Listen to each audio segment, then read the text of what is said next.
শহর শ্রীভূমিতে ম্যাজিস্ট্রেটের গাড়ি ধাক্কায় ব্যাগরে প্রাণ হারানো অজিত দলের অসহায় পরিবারের প্রতি সমবেদনা জ্ঞাপন করতে ওনার বাসভবনে ছুটে যান তৃণমূল কংগ্রেসের নিষ্ঠাবান কর্মী তথা এবারকার বিধানসভা নির্বাচনে উত্তরকর্মের সমষ্টির দলীয় প্রার্থী পরিমল রায়। সোমবার শহরের মাইজদি এলাকার বিদ্যাসাগর লেনে গাড়ি দুর্ঘটনায় নিহত অজিত দলের পরিবারের সঙ্গে সাক্ষাৎ করেন তিনি। প্রয়াতের বিধি আত্মার সদ্গতি কামনার পাশাপাশি শোকর সংতপ্ত পরিবারের প্রতি সমবেদনা জ্ঞাপন করেন তিনি। প্রয়াত অজিত দলের মাকে আর্থিক সাহায্য প্রদান করেন তিনি। পরবর্তীতে মিডিয়ার সামনে পরিমলবাবু বলেন, পরিবারের একমাত্র উপার্জনকারী ব্যক্তি অজিত দল গাড়ি দুর্ঘটনায় আকস্মিক মারা যাওয়ায় পরিবাররা বর্তমানে অসহায় হয়ে পড়েছেন। ছেলেকে আরে সুখে মর্যমান জন্মনাথী মা সপরিবারের অন্যান্য সদস্য অজিত দলের অকাল মৃত্যুর জন্য যারা দায়ী তাদের আইনের আওতায় এনে শাস্তি দেওয়ার পাশাপাশি অসহায় পরিবারের আর্থিক সাহায্যের পাশাপাশি সঠিক ন্যায় বিচার পান তার জন্য জেলা প্রশাসনের কাছে অনুরোধ জানান পরিমল বাবু।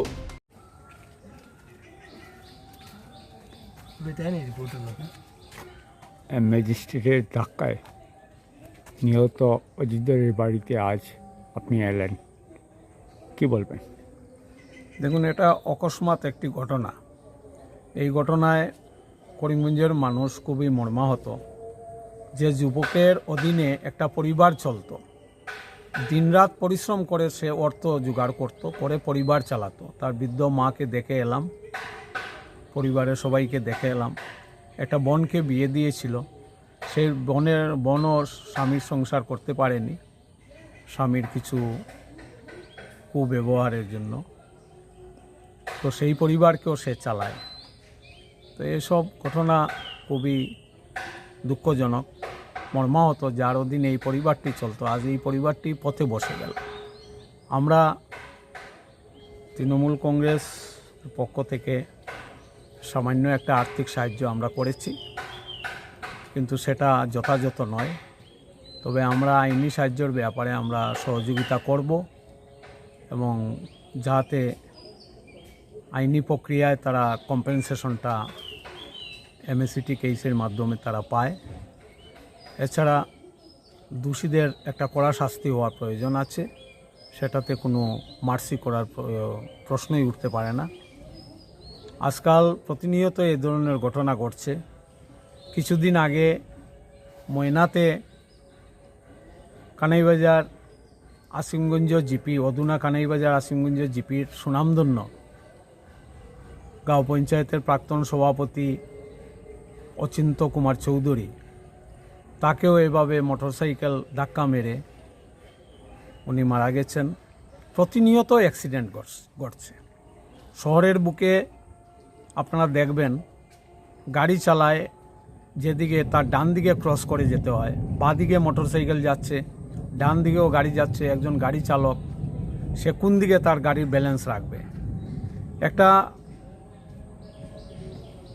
অদ্ভুত পরিস্থিতি আমাদের শহর এবং শহরাঞ্চলের পার্শ্ববর্তী এলাকাগুলিতে রাস্তায় যে দুর্ঘটনা ঘটছে, সেটাতে আমরা বুঝতে পারি যে মানুষ এখন ট্রাফিক আইন কানুন নিয়ম মেনে চলার কোনো চিন্তাধারাই করে না, এবং এইসব বেপরোয়া মোটরসাইকেল এবং গাড়ির চালচলনের ফলে দুর্ঘটনার গতি ক্রমশ বাড়ছে।